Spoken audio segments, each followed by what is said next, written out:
This episode of Leader Feeder is a special one. We're marking our first anniversary of weekly Leader Feeder episodes. So thank you so much for being a viewer and a watcher, and I hope that we're helping you become more effective in your leadership role. So let's go into today's topic, why uncertainty is more believable than certainty. I know that might sound confusing.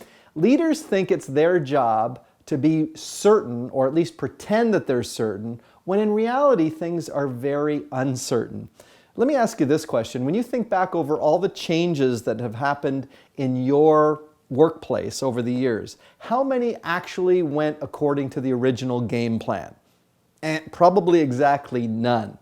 I remember the CIO, the Chief Information Officer for one of my clients, they got their group together and he was talking about their 3-year plan and strategy.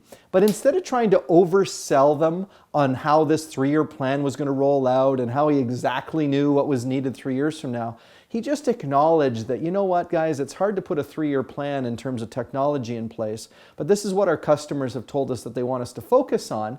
And then he said, now, when you look at some of the steps we're going to take to get from where we are now to where we need to be in 3 years, you can imagine that the chances of us following that exact path is actually fairly minimal. Now you might be saying, well, then people would be confused. After all, isn't he the leader? Isn't he supposed to know?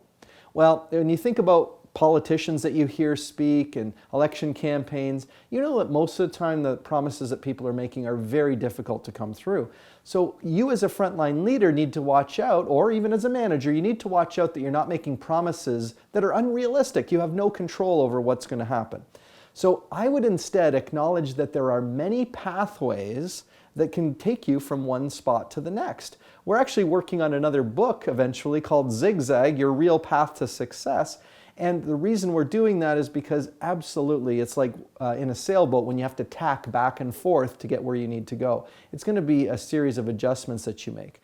And then the nice thing is when you don't invest yourself in being absolutely certain, then when other people disagree with you, instead of fighting and arguing with them, you could probably agree. You know what? You're maybe right. Things might not go exactly as we originally intend. And that way it lets them become less defensive and less resistant to the change. Now, you might say, so if you're being uncertain, then what do? Well, you ask for experimentation. Because really most of life and business improvement is about experimenting with things. You might think you know exactly what needs to get done, but you really don't. So it's your best guess. You're going to go forward and try your best at it. And then what's going to happen, because this is always the way it works, you're going to end up tweaking the game plan because that is reality. Change never goes according to plan. So you as a leader, stop trying to focus on being absolutely certain because people see through it, their BS detectors go off, and what they're going to buy into is the fact that you need them to try some things and see how it's going to work, and if it doesn't work, we'll change it.